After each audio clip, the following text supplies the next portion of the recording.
ओम श्री परमात्मने नमः। श्री परमात्मने नमः।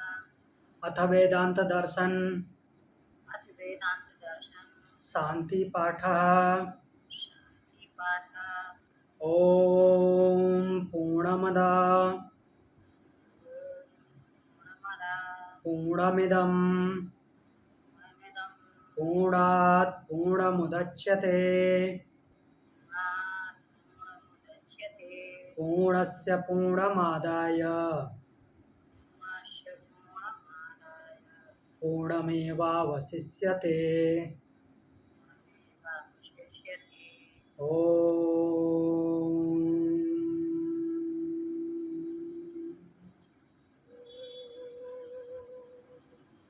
शांति शांति शांति।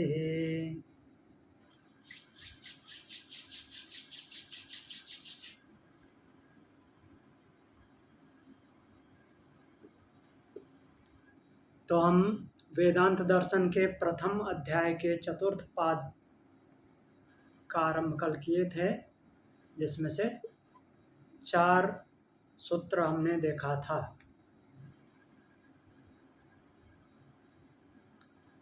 चौथा सूत्र था गेयत्वावचनाच्च।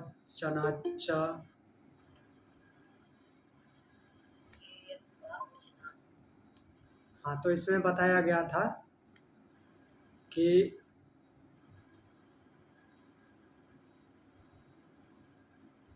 गेयत्वावचनात् मीन्स प्रकृति को ज्ञेय नहीं बताया गया, जानने योग्य नहीं बताया गया है। जानने योग्य किसको बताया गया है? जिसको बताया गया है वो ब्रह्म है। तो इसलिए जिसको जान करके मुक्त हो जाते हैं वही जगत का कारण है। अब आगे 5वां सूत्र पे चलते हैं।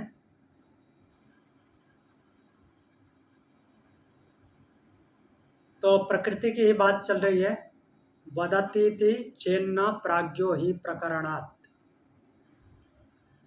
कि यदि ऐसा कहें कि ऐसा बोला गया है कि प्रकृति भी ज्ञेय है, जानने योग्य है, ऐसा उपनिषद में बोला गया है, इति न, तो ऐसा कहना ठीक नहीं है। क्यों? क्योंकि प्राज्ञ ही प्रकरणात्, उस प्रकरण में जो बोलने का उद्देश्य है, जानने योग्य जिसको बोला गया है वो प्राज्ञ है, अर्थात प्रतिष्ठित ज्ञान वाला। प्रतिष्ठित ज्ञान वाला कौन है? ब्रह्म। प्रज्ञानम ब्रह्म। तो अब यहाँ कहाँ से एग्जाम्पल ले रहे हैं कि ऐसा बोला गया है? तो वो ले रहे हैं कठोपनिषद से। कठोपनिषद से एग्जाम्पल ले रहे हैं। तो हम चलते हैं कठोपनिषद में। कठोपनिषद का 1:3-15।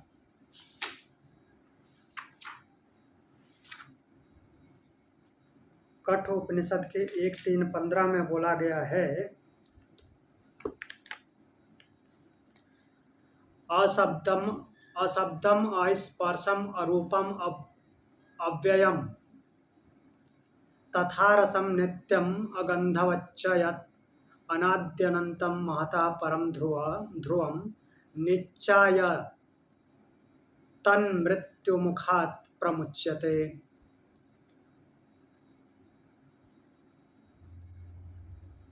तो 1:3-15 में ऐसा बोला गया है। क्या बोल रहे हैं कि अशब्दम अस्पर्शम अरूपम अव्ययम, जो क्या है, शब्द से रहित है, स्पर्श से रहित है, रूप से रहित है और रस से रहित है, और क्या है, अगंधवत, बिना गंध वाला है। तन्मात्राओं के बारे में बता रहे हैं कि इन तन्मात्राओं से रहित है। तो ये जो अव्यक्त की हम बात कर रहे थे, तो अव्यक्त ब्रह्म भी है, अव्यक्त प्रकृति भी है। तो जब वो अव्यक्त रूप में है तो ये कुछ जो है ये जो पांचों चीज़ें उसमें स्पष्ट नहीं होते, इनकी अनुभूति नहीं होती। फिर क्या बोले, तथा अव्ययम, अव्ययम मीन्स जिसका व्यय नहीं होता, नित्यम नित्य है, अनादिम अनादि, व्यय नहीं होता ये भी ठीक है, नित्यम नित्य है, ऐसा नहीं खत्म हो जाता है, अनादिम अनादि है। भगवत गीता में भगवान बोलते हैं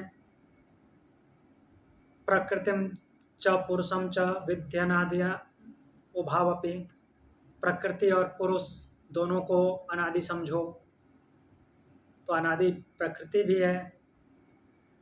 अनंतम अनंत है, असीम है, लिमिटलेस है। महत परम, महत परम मीन्स महत परम, यहाँ पे दो अर्थ लिया जा सकता है। महत्व मतलब कि महान, और महत मतलब कि महतत्व। जो तो यहाँ पे एक परम शब्द आया कि उस महतत्व से भी परे है, तो यहाँ पे प्रकृति आएगा या ब्रह्मा आएगा? मीनाक्षी मैम बताइए, ब्रह्म। क्यों प्रकृति क्यों नहीं आएगा? मूल प्रकृति महतत्व से ऊपर नहीं है? महतत्व से ऊपर है प्रकृति, हाँ, लेकिन तब फिर वो ईश्वर रूप में है ना, क्या उसको कहते हैं, मूल मूल स्वरूप जो कहते हैं। नहीं, अव्यक्त की बात की जा रही है, तो अव्यक्त रूप में तो वो भी महतत्व से ऊपर है, मूल प्रकृति भी। महतत्व तो उसके बाद में आता है।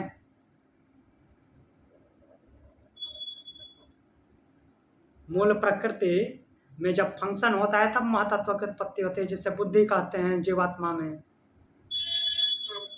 तो यहाँ पे वो उसके लिए भी ये शब्द अप्लीकेबल है, यहाँ तक जो जो शब्द है उसके लिए अप्लीकेबल है। अब आगे जो आ रहा है ध्रुवम, ध्रुवम मीन्स जो स्थायी हो, हिलने डुलने वाला ना हो। प्रकृति क्या है? परिवर्तनशील है, परिवर्तनशील है ना प्रकृति, परिवर्तित होती है। तो ये शब्द प्रकृति पे अप्लाई नहीं होता।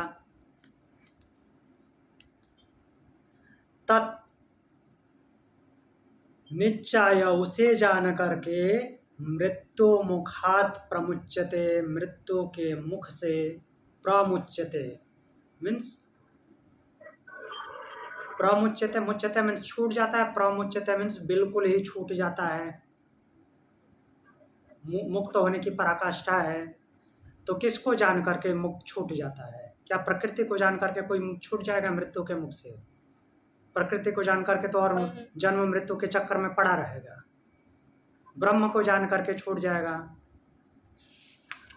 तो वही ये जो मंत्र बोल रहे हैं, सूत्र बोल रहा है, प्रकरणात्, प्रकरणात् मीन्स प्रकरण से, जो ये जहाँ पे दिया गया है ऐसा समझ रहे हैं कि अव्यक्त शब्द जो है प्रकृति के लिए आया है, तो ये जो है कंफ्यूजन है, प्रकृति के लिए नहीं आया है। प्रकरण देखिए कि प्रकरण क्या बोलना चाह रहा है। जो ध्रुव है, जिसको जान करके मृत्यु के बंधन से मुक्त हो जाते हैं हमेशा के लिए, उसकी बात कर रहा है। तो वो कौन है? ब्रह्म है। तो इसको और क्लियर करने के लिए एक इसी में से 11 नंबर भी मंत्र देख लेते हैं। लिखा है महता परम अव्यक्तम, अव्यक्तात् पुरुषः परः, पुरुषान्न परम किंचित, काष्ठा सा परागति। तो महता, महता परम अव्यक्तम, अव्यक्तात् पुरुषः परः।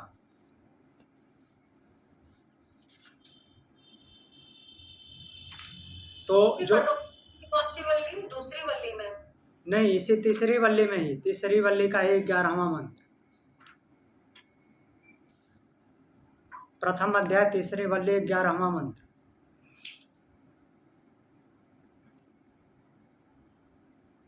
तो यहाँ पे बोल रहे हैं कि महतत्व से जो परे है वो क्या है, अव्यक्त है। ठीक है, महतत्व से परे अव्यक्त है,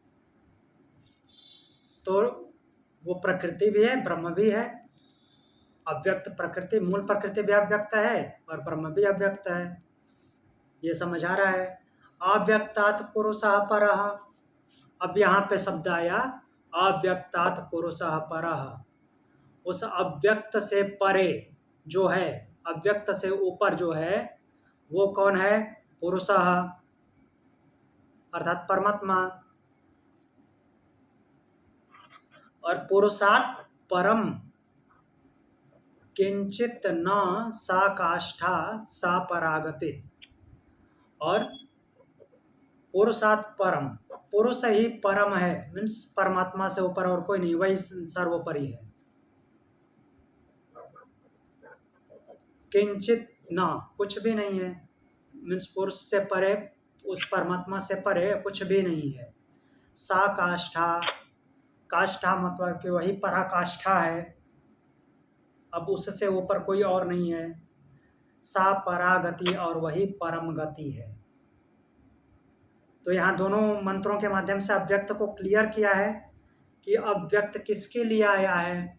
ठीक है, अव्यक्त प्रकृति भी है, लेकिन प्रकरण क्या कहना चाह रहा है?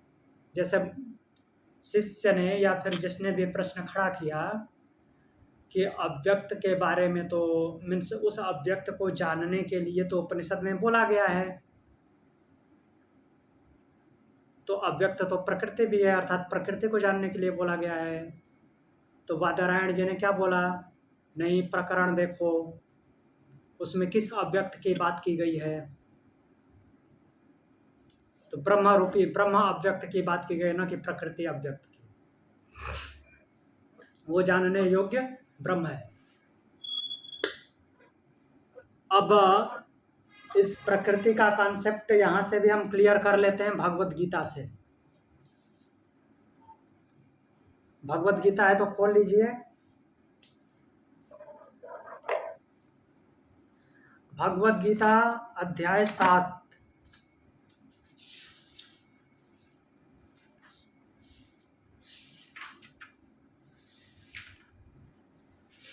भगवत गीता अध्याय 7 का 4था और 5वां श्लोक।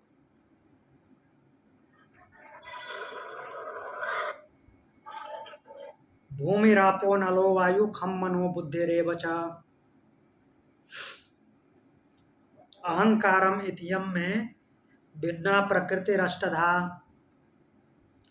अपरेयम इतस्त्वन्याम प्रकृतिम विद्धि में पराम जीवभूताम महाबाहो ययेदम धार्यते जगत।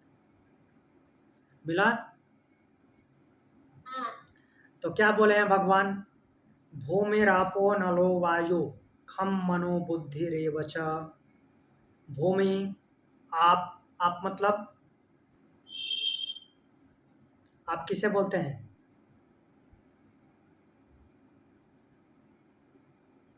इसको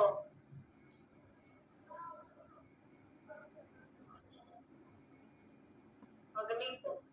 अग्नि को। तो अनल किसको बोलते हैं? नहीं, सॉरी, मैं कुछ और देख रही हूँ एक्चुअली। सर एक बात जरा थोड़ी बताइए, अव्यक्त महतत्व तक प्रकृति को अव्यक्त कह सकते हैं?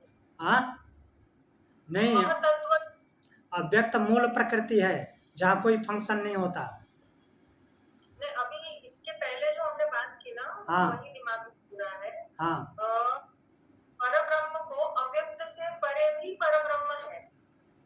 नहीं, अव्यक्त उसको अव्यक्त ही बोलते हैं, अव्यक्त से परे कहाँ पे आपने नहीं, पढ़ लिया?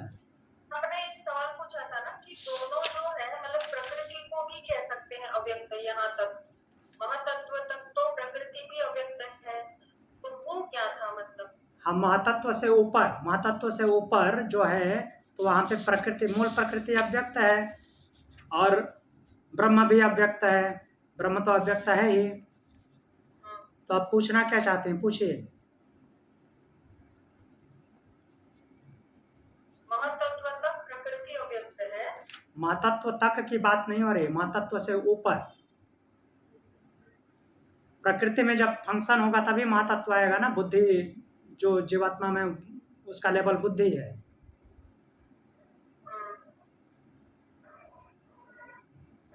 तो जो मूल प्रकृति है वहाँ पे आते हैं। आप फिर से आप कॉन्सेप्ट क्लियर कर देता हूँ, कल भी बताया था मैं। हाँ।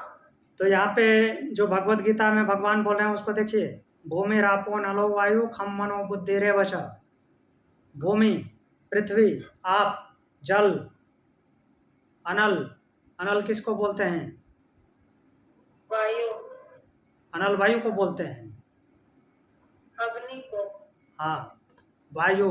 फिर खम, खम क्या है? आकाश। आकाश। मनो बुद्धि रे वच, मन और बुद्धि। मन और बुद्धि भी, तथा और क्या है? अहंकार इति यम में, अहंकार। मूल प्रकृति में फंक्शन होगा तो महातत्व आएगा, महातत्व के बाद क्या आएगा? अहंकार। ठीक। और फंक्शन किसकी वजह से हो रहा है? गुणों की वजह से।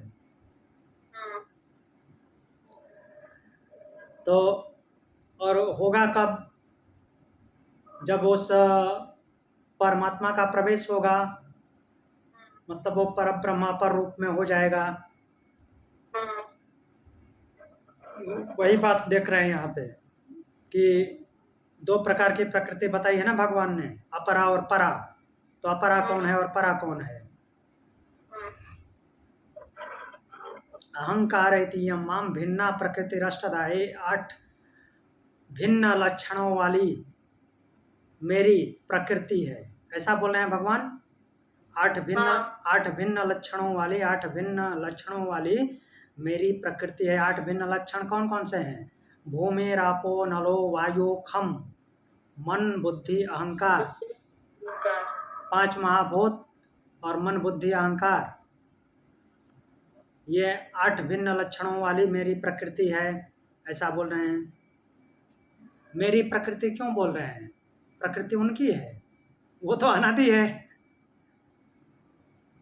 उनके प्रवेश के कारण वो सब हुआ ना, क्योंकि वो अधिष्ठाता है। हाँ। हाँ, वो अधिष्ठाता है, तो इसलिए वो क्या है कि मेरी प्रकृति बोल रहे हैं। और मेरी, हाँ ऐसा भी कह सकते हैं। हाँ, मेरी प्रकृति का मतलब ये नहीं हुआ कि वो प्रकृति में लिप्त है, नहीं, वो प्रकृति का मालिक है, अधिष्ठाता है। तो इसलिए मेरी प्रकृति बोल रहे हैं। इतियम में भिन्ना प्रकृति रष्टधा। अपरेयम इतस्त्वन्या प्रकृतिम विद्धि में पराम। तो आगे क्या बोल रहे हैं? जीवभूताम महाबाहो ययेदम धार्यते जगत अपरेयम इतस्त्वन्या। अपरेयम, ये जो 8 भागों में विभाजित जो है, 8 भागों वाली जो प्रकृति है, ये क्या है? अपरा प्रकृति है। तो ये सारे किस में आते हैं? मूल प्रकृति के पार्ट है। मूल प्रकृति मीन्स जब ब्रह्म के मिलने से वो क्या करती है? मटेरियल काज बन जाती है। मटेरियल काज बन जाती है तो वो मटेरियल काज वाली जो पहले स्थिर अवस्था में है तो मूल प्रकृति है, उसको क्या बोल रहे हैं कि ये अपरा है, उसको अपरा प्रकृति बोल रहे हैं। और आगे क्या बोल रहे हैं कि अपरेयम इतस्त्वन्या, इतस्त्वन्या प्रकृतिम विद्धि में पराम। इसके अलावा जो प्रकृति है, इसके अलावा प्रकृति को विद्धि में पराम, मेरी परा प्रकृति जानो। इसके अलावा क्या होता है? वो ब्रह्म का प्रवेश, जो अपर ब्रह्म के रूप में आता है। अर्थात जब उसने प्रकृति को धारण कर लिया, तो वो धारण करना और कुछ नहीं, जस्ट उसको मीन्स प्रकृति में प्रवेश होकर के उसको धारण कर लेना, अर्थात उसको चेतनता दे देना। वो चेतनता देना, चेतनता रूपी क्रिया, वो मूल प्रकृति मीन्स वो परा प्रकृति है, नॉट मूल प्रकृति, परा प्रकृति। और जो मूल प्रकृति अपने सब कुछ के साथ मीन्स अपने कुनबे के साथ जो है वो अपरा है, और उसमें उस परम का प्रवेश पा जाना, प्रवेश हो जाना अर्थात उसको चेतनता देना उसका परारूप है।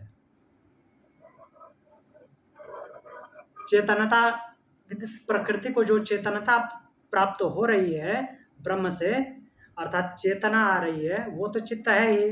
ये जो चेतना आ रही है जिसमें कि वो अपर ब्रह्म हो जाता है वो क्रिया परा प्रकृति कहलाती है। जीव भूता महाबाहो येदम धार्यते जगत। तो क्या बोल रहे हैं कि जीव रूप बनी हुई मेरी परा प्रकृति जानो मीन्स जिससे सभी प्राणियों को मैं धारण करता हूँ। स्वाभाविक सी बात है, चेतना आई उसी की वजह से धारण है। तो वो चेतनता है, वो मूल प्रकृति है, और बाकी जो कुछ भी है प्रकृति में जब वो अपने मूल स्वरूप में भी है मीन्स एकदम से शांत है, अव्यक्त है, तो वो क्या है, वो अपरा प्रकृति है, जड़ है। जो जड़ प्रकृति है वो अपरा है, और जो चेतनता है, चेतनता का प्रवेश होना, वो परा प्रकृति है, जिसकी वजह से मीन्स जिससे इस जगत को धारण करता हूँ, ऐसा भगवान बोल रहे हैं। अब इस अष्टधा प्रकृति का विस्तार, अष्टधा प्रकृति का विस्तार देखते हैं। विस्तार क्या है? इसमें तो केवल 8 प्रकृति बताए हैं। मीन्स ये 8 प्रकृति उस मूल प्रकृति के मूल तत्व हैं। इनमें और कुछ मिलेगा तब विकृति होगी। ये आपस में भी मिलेंगे, और आपस में मिलने के बाद इनमें और कुछ मिलेंगे। क्या मिलेंगे वो देखते हैं। तो चैप्टर 13 पे चलिए।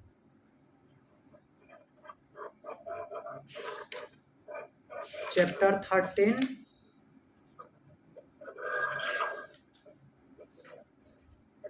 चैप्टर 13 में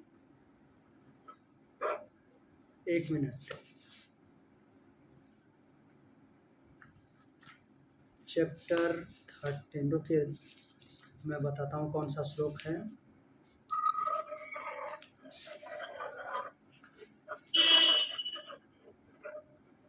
चैप्टर 13 5 नंबर श्लोक। महाभूतान्यहंकारो बुद्धिर अव्यक्तमेव च इंद्रियाणि दशैकम च पंचचेंद्रिय गोचरा। उसी अष्टधा प्रकृति का विस्तार कर रहे हैं भगवान। क्या बता रहे हैं? महाभूतान्य, महाभूत, पंच महाभूत, जिसको वहां पे बोल रहे हैं भूमि रापो नलो वायु खम, यही है ना पंच महाभूत। पृथ्वी, आप मतलब कि जल, अग्नि, वायु और आकाश। तो महाभूतानी अहंकारो, और उसमें क्या ऐड कर रहे हैं? अहंकार। अहंकार मतलब मैं पने की भावना जो जागृत हो रही है, मैं हूं। फिर बुद्धिर अव्यक्तमेव च, और क्या? बुद्धि अर्थात महतत्व। प्रकृति में बोले तो महतत्व। अव्यक्तमेव च, अव्यक्त किसके लिए आया है? यहाँ पे किसकी बात हो रही है? प्रकृति की। अव्यक्त मतलब मूल प्रकृति, जहाँ पे वो शांत है, अव्यक्त अवस्था में है। तो अव्यक्त यहाँ पे मूल प्रकृति को बोला गया है। मूल प्रकृति, पंच महाभूत, अहंकार, महतत्व। यहाँ स्टार्टिंग ऐसे कर रहे हैं, पंच महाभूत, अहंकार, बुद्धि, अव्यक्त। अब इसके अलावा और क्या क्या है? इंद्रियाणि दशैकम च, इंद्रियाणि, इंद्रियाणि मतलब कि इंद्रियां। कौन कौन से? पंच कर्म इंद्रियां, पंच ज्ञान इंद्रियां 10। एकम, उसके अलावा एक और, कौन? मन। च पंचचेंद्रिय गोचरा, और इन इंद्रियों के 5 गोचर अर्थात 5 विषय। क्या क्या है 5 विषय? शब्द, रस, रूप और गंध, शब्द, रस, रूप, गंध, स्पर्श, ये 5 विषय। तो टोटल जोड़िए कितने हो गए? 5 महाभूत, अहंकार 6, महातत्व 7, मूल प्रकृति 8, 10 इंद्रियां 18, 1 मन 19, 5 गोचर विषय अर्थात इंद्रियों के विषय 19, 5 24। 24 यहाँ पे गुण को उसमें मूल प्रकृति में ही भगवान ने समाहित कर दिया, गुण को अलग से काउंट नहीं किया। सांख्य दर्शन गुण को भी अलग से काउंट करता है, तो वहाँ पे 25 तत्व होते हैं, भगवान ने 24 तत्व गिनाए हैं। तो इन 24 तत्वों से क्या बनता है? जीवात्मा अर्थात जीवधारी शरीर। क्लियर है? तो 24 तत्वों से शरीर बना हुआ है, उसमें गुण को अलग से जोड़ता है सांख्य दर्शन, तो 25 तत्व वहाँ पे हो जाते हैं। तो लोग बोलते रहते हैं ना, पंचतत्व से बना शरीरा,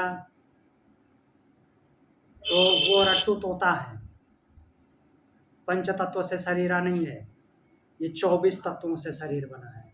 और सांख्य की तरफ से बोलें तो 25 तत्वों से शरीर बना है।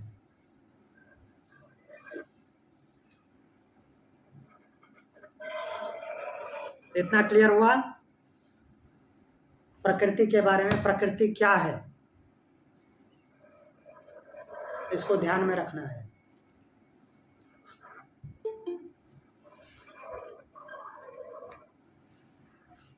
तो प्रकृति का कॉन्सेप्ट मैं सोच रहा हूं क्लियर हो गया होगा। सांख्य की तरफ से 25 तत्व और यहाँ पे भगवान जो बोल रहे हैं एक को मिक्स कर दिए हैं, मूल प्रकृति में ही 24 तत्व। 24 तत्व से जीवात्मा का शरीर बना होता है। अब यहाँ पे हम वापस आते हैं, कठोपनिषद का प्रकरण देख लिए कि अव्यक्त जो शब्द आया है वो प्रकरण में किसके लिए आया है? ना मूल प्रकृति के लिए नहीं है, वो ब्रह्म के लिए है। क्योंकि वहाँ पे बोला जा रहा है कि जिसको जान करके मृत्यु के बंधन से मुक्त हो जाता है, प्रकृति को जान करके तो नहीं होता, तो उस ब्रह्म तत्व को जान करके ही होता है। तो ये ब्रह्म के लिए आया हुआ है यहाँ पे अव्यक्त जो है प्रकरण में। आगे बढ़े या कुछ पूछना है? नहीं।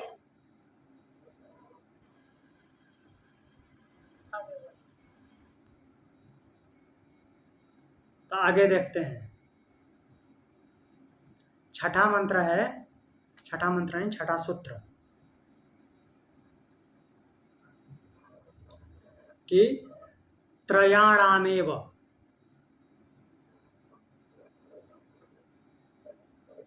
त्रयाणामेव चैवम् उपन्यासः प्रश्नश्च।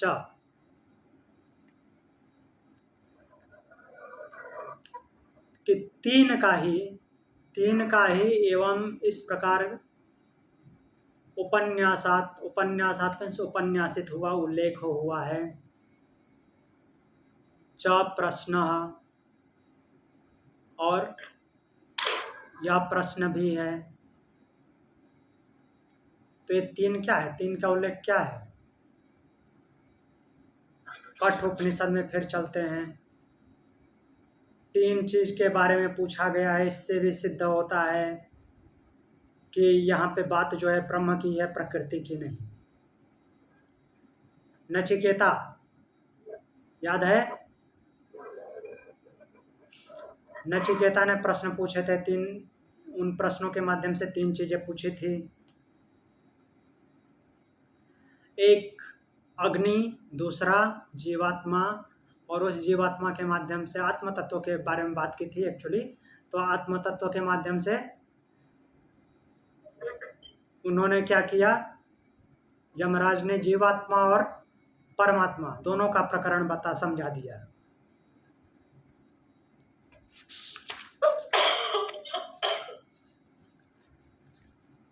तो यहाँ पे देखिए कठोपनिषद का 1:1:13 प्रथम वल्ली, प्रथम अध्याय, प्रथम वल्ली, 13वां मंत्र।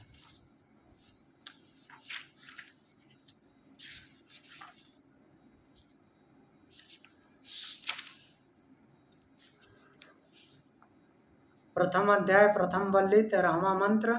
इसमें बोला गया है स त्वमग्ने स्वर्गम अध्येसि मृत्यो प्रभुहि त्वं श्रद्धानाय मह्यम स्वर्गलोकामृतत्वं भजन्त एतद् द्वितीयेन वृषेवरेण।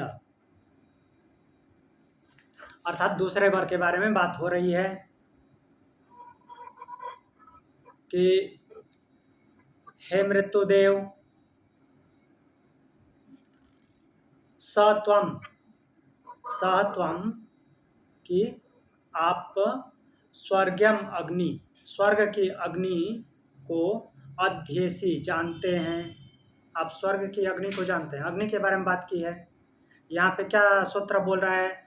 त्रयाणमेव मीन्स तीन का, त्रयाणम एवं तीन का ज्ञान हो रहा है। तो स्वर्ग की अग्नि के बारे में जानते हैं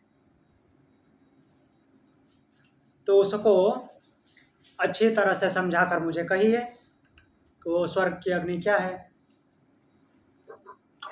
अमृतत्वम भजन्ते, जिसको प्राप्त होकर के अमरत्व को मीन्स जिसको जान करके अमरत्व को प्राप्त हो जाते हैं, अर्थात मृत्यु से पार हो जाते हैं। द्वितीयेन वरेण, यही दूसरे वर के रूप में मांगता हूँ। तो एक अग्नि की बात कर रहे हैं और इसके अलावा आत्मा और परमात्मा के बारे में उन्होंने व्याख्यान दिया है।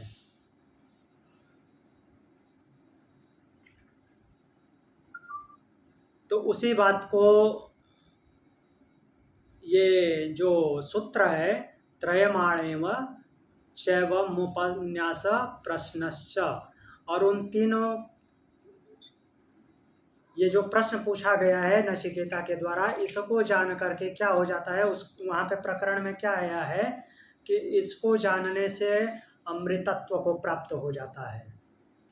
तो अमृतत्व को प्राप्त हो जाता है, किसको जान करके प्राप्त होगा? ब्रह्म को जानकर प्राप्त होगा, प्रकृति को जान करके नहीं होगा।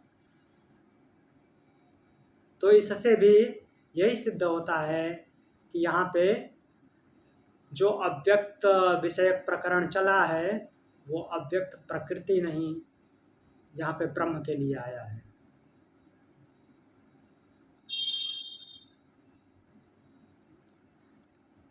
अब आगे बढ़ते हैं।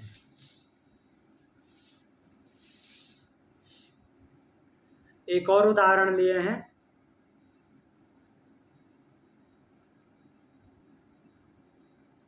कठोपनिषद का 1:1-20। इसी प्रथम अध्याय के प्रथम वल्ली का 20वां मंत्र। येयं प्रेते विचिकित्सा मनुष्य अस्तित्वेके नायमस्तीति चैके एतद्विद्यामनुशिष्टस्त्वयाहं वराणामेव वरस् तृतीय वर। कि कुछ लोग होते हैं जो बोलते हैं कि मृत्यु के बाद कुछ नहीं होता, और कुछ लोग बोलते हैं होता है। तो इसमें संशय है, संदेह है। इसका आप मुझे उपदेश कीजिए, इस विद्या के बारे में बताइए। तो उस विद्या के माध्यम से उनको बताए हैं किसका? आत्मा के बारे में और फिर परम तत्व के बारे में।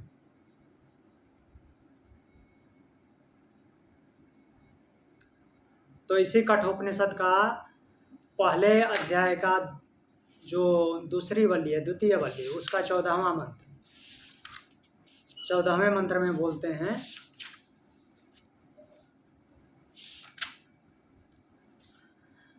अन्यत्र धर्मादन्यत्रात्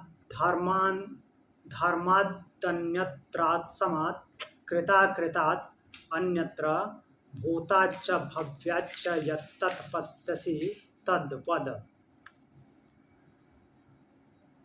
तो यहाँ पे क्या बोला गया है कि जो धर्म और अधर्म दोनों से, अन्यत्र धर्माद अन्यत्र अधर्माद मीन्स जो धर्म से अन्यत्र है, अधर्म से अन्यत्र है, अन्यत्रास्मात् कृताकृतम, जो कृत और अकृत इन दोनों से अन्यत्र है, परे है, कहने का तात्पर्य है। और क्या है? अन्यत्र भूताच्च भव्याच्च, भूत और भविष्य इनसे अन्यत्र है।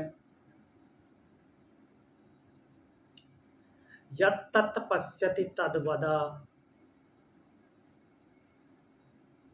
यत्तत् पश्यति, तो इन सबको आप तत्व से जानते हैं, उसका मुझे उपदेश कीजिए। अर्थात जो धर्म से भी परे है, अधर्म से भी परे, अन्यत्र है, कृत अकृत, भूत भविष्य, इन सब से परे जो है उसका मुझे उपदेश कीजिए। तो इस तरह से यमराज वो जो है आत्म तत्व अर्थात परमात्मा के बारे में बताते हैं, न कि प्रकृति के बारे में।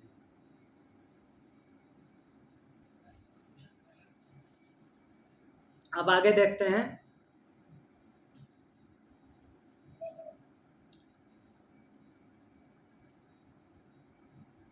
महद्वच्च,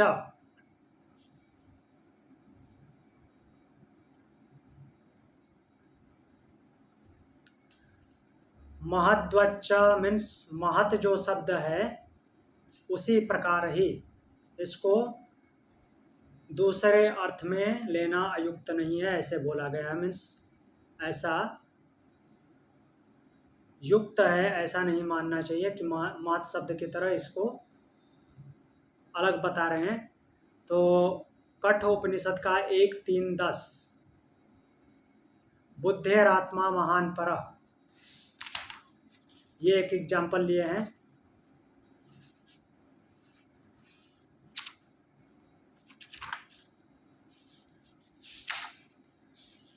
एक 3:10 जो श्लोक है,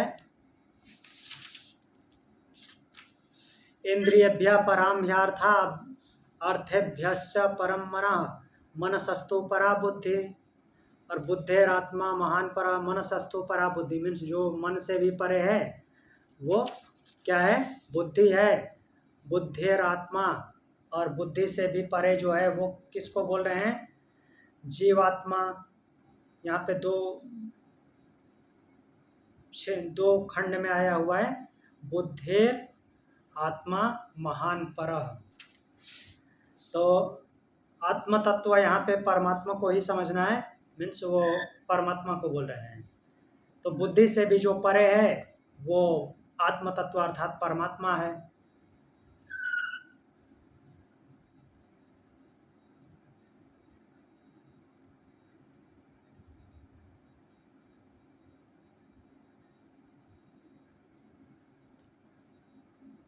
अब इसमें आगे जो सूत्र आया है, चमस वद विशेषात। अब यहाँ पे चमस बोलने का क्या मतलब है?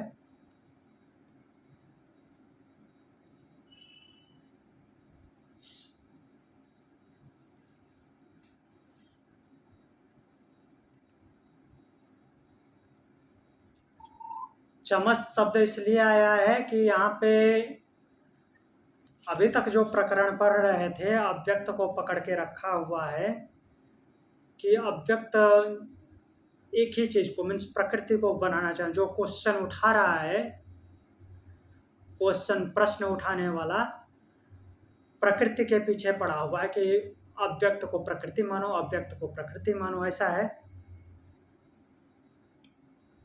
तो इसलिए यहाँ पे चमस का एग्जाम्पल दिए, चमस वद विशेषात।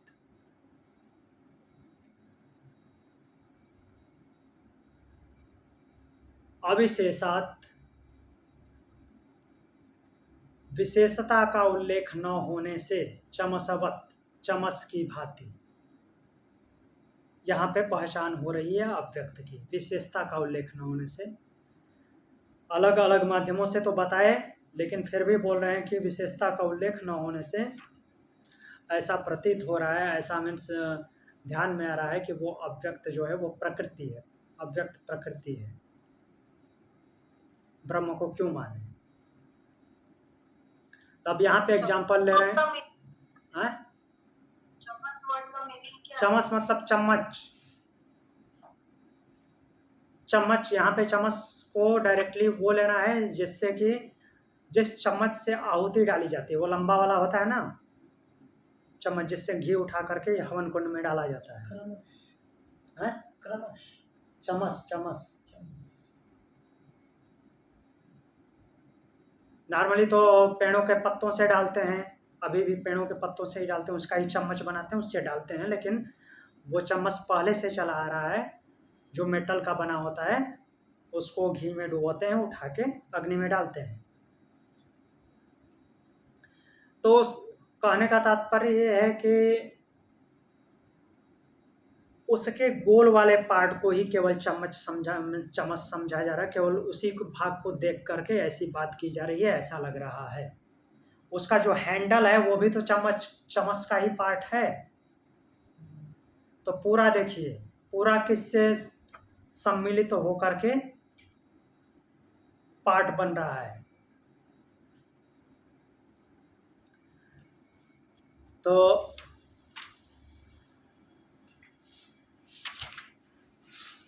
यहाँ पे हम लेंगे उदाहरण श्वेताश्वतर उपनिषद का।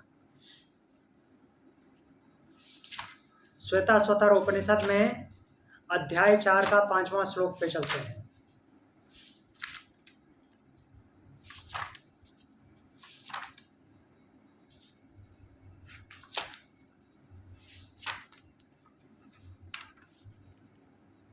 अध्याय 4 का 5वां श्लोक जो है,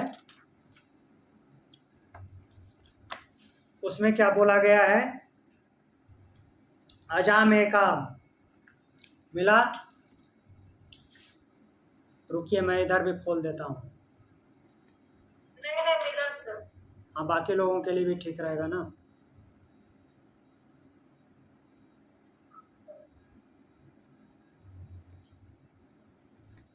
एक मिनट वेट कीजिए।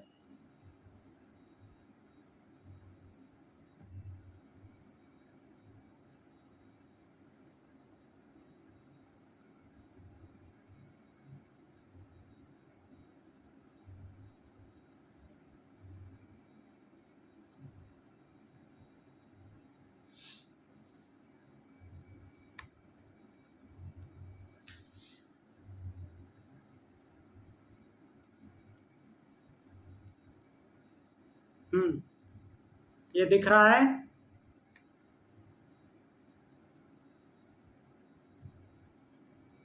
अजामेकाम लोहित शुक्ल कृष्णाम बहवे प्रजा सृजमानाम स्वरूपा अजो ह्येको जुषमाणो अनुसेते जहात्येनाम भुक्त भोगाम अजो अन्य। तो देखिए, अज शब्द आया है, बार बार अज शब्द आया है। अज मतलब क्या होता है?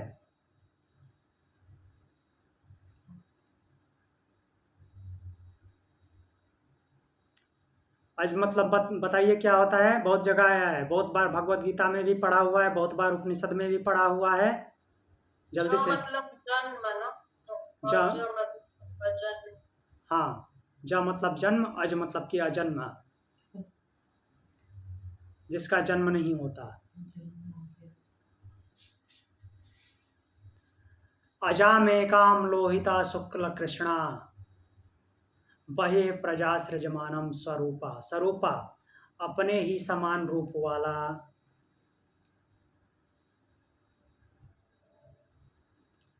अपने ही समान रूप वाला बहे प्रजा, बहुत से प्रजाओं को, सृजमानाम सृजन करने वाली, लोहित शुक्ल कृष्णाम लोहित अर्थात रक्त वर्ण की, शुक्ल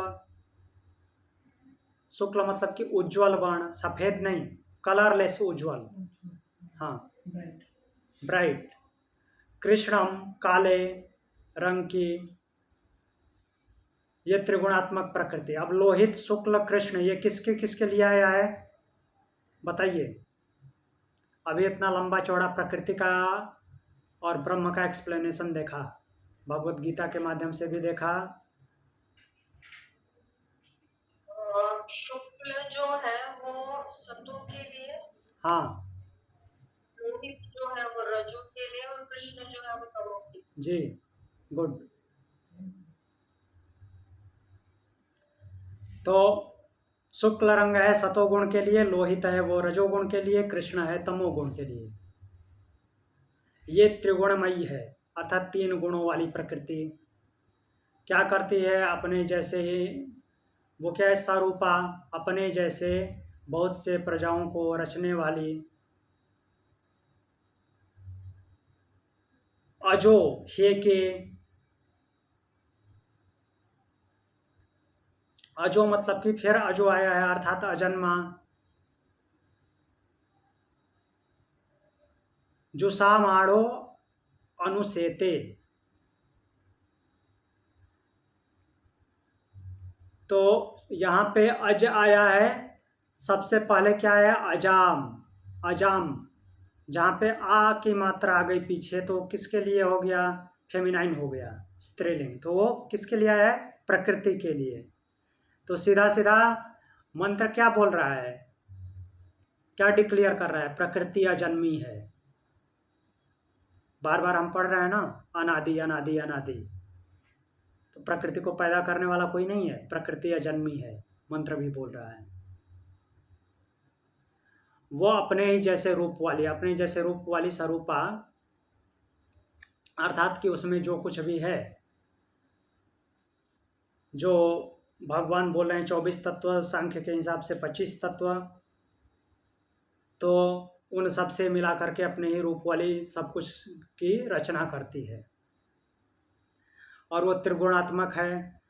अब रचना करते तो उसमें और कौन कौन अजन्मा है?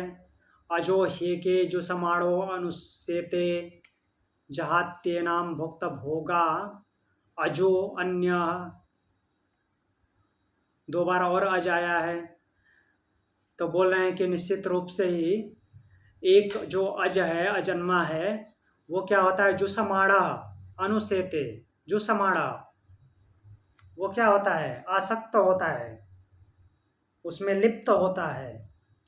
अनुसेते, अनुसेवन करता है, भोगता है। और दूसरा अजन्मा है, वो क्या करता है? एनम भुक्त भोगाम जहाति। भुक्त भोगाम मतलब कि भोगने योग्य। भोगने योग्य कौन है? प्रकृति। उसको जहाती, त्याग देता है। ऐसा है ना, त्याग देता है। ये किसके लिए आया होगा? परमात्मा के लिए। ऐसा है, लग रहा है। एक अजन्मी है, वो प्रकृति है, अपने जैसे रूपों वालों की रचना करती है। एक अजन्मा है, वो क्या है? उस प्रकृति, जो प्रकृति का विस्तार है, उसमें सब कुछ को वो भोग करता है, आसक्त होता है, लिप्त होता है उसमें, और उसका भोग करता है। उसमें एक और अजन्मा है, वो क्या करता है? ये भोग रूपी प्रकृति को भोगता नहीं है, त्याग देता है। मीन्स वो त्याग भाव से रहता है, भोगता नहीं है वो। तो प्रश्न उठता है कि ये जो जीवात्मा है, ये भी तो जीवन मुक्त अवस्था में चला जाता है, तो भोगता नहीं है। परमात्मा को ही क्यों माने यहाँ पे? वैसे बात 3 अज की आई है, और जीवात्मा ही भोगता नहीं है, ऐसा मान लें तो केवल 2 ही अज में काम चल जाएगा। फिर भी अगर मान लीजिए कि ठीक है, वो जीवात्मा को ही मान लीजिए, तो आगे देखते हैं। प्रकरण ही देखने को बोल रहे हैं ना, प्रकरण से कॉन्सेप्ट क्लियर करो। आगे अब मंत्र देखते हैं। द्वा सुपर्णा सयुजा सखाया समानं वृक्षं परिसस्व जाते तयोरन्य पिप्पलं स्वादयन्त्य अनस्नन्नो अभिचाकसीति। तो 2 सुंदर पंखों वाले, एक जैसे दिखने वाले, सखा भाव से रहने वाले 2 पक्षी समानं वृक्षं परिसस्व जाते, एक ही वृक्ष पे क्या है, बैठे हुए हैं या निवास करते हैं। तयोरन्या पिप्पलम स्वादयन्त्य, उसमें से एक पिप्पलम स्वादयन्त, पीपल के फल या वृक्ष के फल मान लीजिए। कौन से वृक्ष के फल? ये प्रकृति वाले, मीन्स जो प्रकृति है, अर्थात ये जो संसार है, संसार रूपी फल के वृक्ष को का स्वाद चखता है। अनस्नन्यो अभिचाकसीति, और जो दूसरा है वो भूखे प्यासे रहता है, अर्थात कुछ नहीं खाता पीता, कोई भोग नहीं करता और देखता रहता है। यहाँ तक तो ठीक है। अब अगला, वो पीछे वाला जो मंत्र पढ़े थे जिसमें 3 अज आए हैं, तो प्रश्न खड़ा होता है कि हम क्यों नहीं जीवात्मा को ही, अर्थात जो जीवन मुक्त अवस्था में पहुंच गया है उसी को अभोक्ता मान लें। जब वो जीवन मुक्त से पहले था तो वो भोक्ता था, और जीवन मुक्त अवस्था में चला गया तो वही अभोक्ता हो गया, ऐसा मान सकते हैं। तो बोल रहे हैं कि नहीं, ऐसा नहीं है। अगला मंत्र बताता है ऐसा कैसे नहीं है।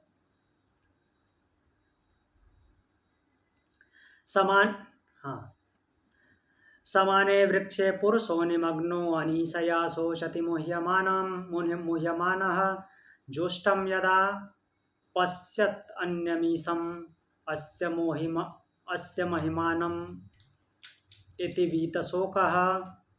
तो क्या बोल रहे हैं कि वो समान वृक्ष पे पुरुषों निमग्नो, जो पुरुष अर्थात जीवात्मा बैठा हुआ है, वह क्या है? अनीशया, मीन्स अनीश है, उसमें कोई ईशित्व भाव नहीं है, स्वामी पने की भावना नहीं है। क्यों? वो दूसरे पे डिपेंडेंट है, प्रकृति में लिप्त है, प्रकृति के भोग, प्रकृति के चीज़ों पे आश्रित रहता है। सब कुछ जो भी भोग करता है वो प्रकृति से लेता है। सोचति मोह्यमाना, वह शोक करता है और मोहित होता है। जुष्टम यदा पश्यत अन्यमीशम, और जो दूसरा है वो क्या है? ईश है, अर्थात पूर्ण रूप से स्वामित्व वाला है। ऐसा है कि सर्वे सर्वा है, वो सब कुछ का मालिक है। तो प्रकृति तो उस मीन्स उसका एकदम से अपना अंग नहीं है, फिर भी ऐसा सर्वे सर्वा क्यों बोला जा रहा है? जैसे भगवान ने भी बोला कि मेरी प्रकृति, अर्थात वो क्या है? उसका वो स्वामी है, स्वामीपना है उस पर, इसलिए बोलते हैं मेरी प्रकृति भगवान। तो वो जो लिप्त है, जो कि शोक करता है, मोहित होता है, वो उसको जो ईश है, अर्थात सबका स्वामी है, उसको वो देख लेता है, वो देख लेता है। अस्य महिमानम इति, तो उसकी महिमा को जान लेता है, और उसकी जब महिमा को जान लेता है तो उसको समझ में आ जाता है ये मैं ही हूँ। लेकिन वहाँ तक वो अलग है, तो इसलिए यहाँ पे क्या है, जब तक वो नहीं जानता तब तक अलग है। तो उससे जो अलग है वो परमात्मा है, अर्थात अपने वास्तविक स्वरूप में है। तो इसलिए वहाँ पे 3 अज आए हुए हैं, एक प्रकृति, एक जीवात्मा, एक परमात्मा, और उसकी महिमा को जान करके मीन्स शोक से रहित हो जाता है।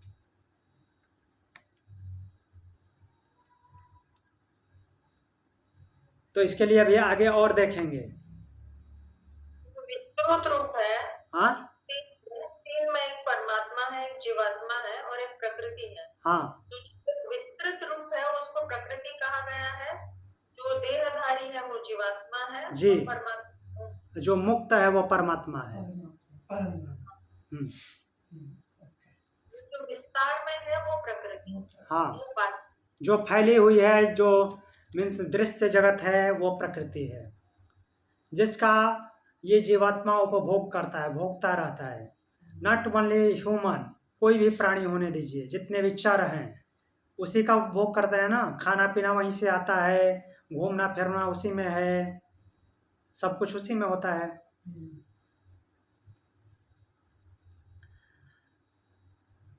तो अगला मंत्र है ऋचो अक्षरे परमे व्योमन यस्मिन् देवा अधि विश्वे निषेदो यस्तम न वेद किम ऋचा करिष्यति य इत तद विदुष्य इमे समासते।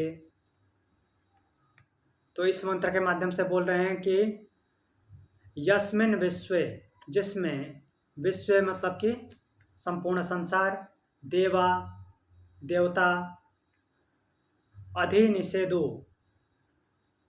उसमें अच्छी तरह से स्थित है, निषेधु मतलब कि स्थापित हैं, अक्षरे परमे व्योमन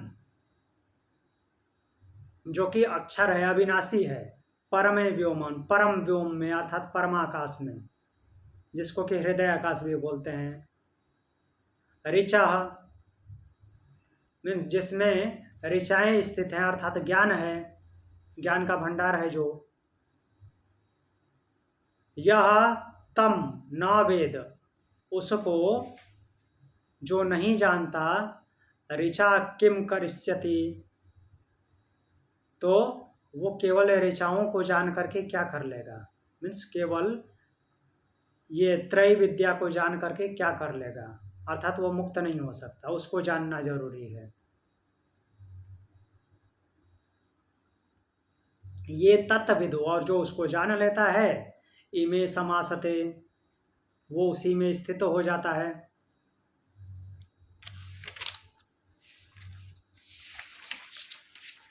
एक मिनट,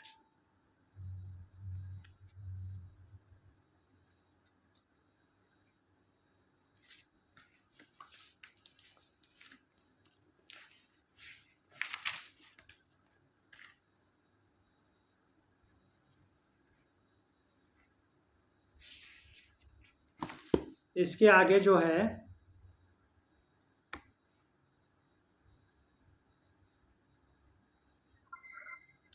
इससे आगे भी ब्रह्म का ही कंटिन्यू वर्णन है, तो सारा हम नहीं देखेंगे। ये देखिए 10 नंबर एक मंत्र देखते हैं। मायया तो प्रकृतिम विद्यात तो मायिनम महेश्वरम, मायाम तो प्रकृतिम विद्यान मायिनम तो महेश्वरम तस्यावयत भूतैस्तु व्याप्तम सर्वम इदम जगत। तो अभी हमने जो पहले भगवत गीता में देखा था सेम उसी तरह यहाँ पे भी ये मंत्र बोल रहे हैं। जैसे कि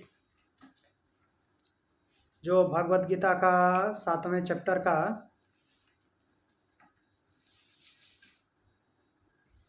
4था नंबर मंत्र और 5वां नंबर मंत्र, भूमिरापो नलो वायु खम मनो बुद्धिरेव च अहंकारम इतीयम में शब्द जो उन्होंने प्रयोग किया है, भिन्ना प्रकृति अष्टधा, यह आठ भिन्न भिन्न जो है 8 भिन्न रूपों में विभाजित प्रकृति है। भूमि आप अनल वायु खम मन बुद्धि अहंकार, वो क्या है, मेरी प्रकृति है, ऐसा यूज कर रहे हैं शब्द। तो क्यों यूज कर रहे हैं ये यहाँ पे और भी क्लियर है। मायाम तो प्रकृतिम, माया तो प्रकृति को, विद्या जानो, माया किसको जानना है, प्रकृति को। अर्थात कहने का तात्पर्य क्या है, माया माया हम जो कहते रहते हैं, माया प्रकृति का दूसरा नाम है। जो जाल फैला हुआ है प्रपंच, पंच पंच पंच पंच, तो ये प्रपंच ही माया है और प्रपंच कौन है, प्रकृति है। प्रकृति का दूसरा नाम माया है। तो बोल रहे हैं कि माया प्रकृति को जानो। माइन तो महेश्वरम, और वो जो महान ईश्वर है उसको क्या जानो, माइन, माइन मीन्स माया का मालिक, मायापति, उस माया का मालिक अर्थात प्रकृति का मालिक। प्रकृति का ही दूसरा नाम माया बताया, और माया का मीन्स माया का पति अर्थात माइन, माइनम तो महेश्वरम, माइन अर्थात कि माया का पति अर्थात पति मतलब कोई हस्बैंड नहीं, हस्बैंड का मतलब वही होता है स्वामी, उसको मना नहीं कर सकते, बट जनरली जो अभी बिहेव में है उसको नहीं समझना है वास्तविक अर्थ क्या है। पति मतलब होता है स्वामी, जो मीन्स एक प्रकार से भरण पोषण करना और उसका स्वामित्व होना, रक्षा करना, ये सब काम आता है। तो वो कौन है? महेश्वरम, वो महान ईश्वर को जानो, अर्थात माया का मालिक जो है स्वामी, वो कौन है? ईश्वर। वही बात बोल रहे हैं जो भगवान ने मेरी प्रकृति करके बोला है। क्यों बोला? क्योंकि वो मायापति है। तस्य, उसी के, तस्या अवभूतयस्तु व्याप्तम सर्वमिदं जगत, उसी के अवयवभूत अर्थात अंगों के अंग प्रत्यंग रूप में यह संपूर्ण जगत व्याप्त है, फैला हुआ है।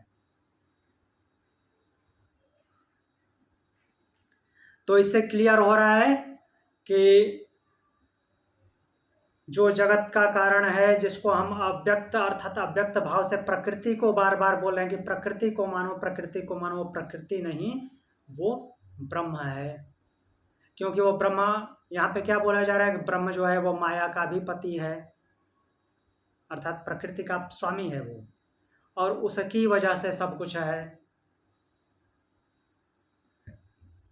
तो अभी हम वापस चलते हैं फिर से सूत्र पे। एक मिनट, थोड़ा और देख लेते हैं, कुछ है।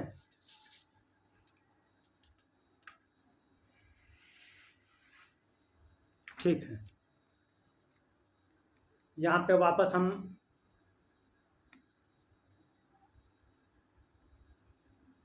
आते हैं सूत्र पे। चमस, चमस की विवेचना कर रहे थे।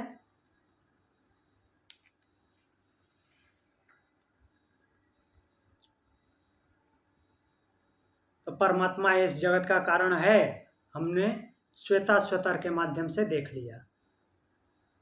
अब इसके आगे हम कल देखेंगे अगला मंत्र जो है।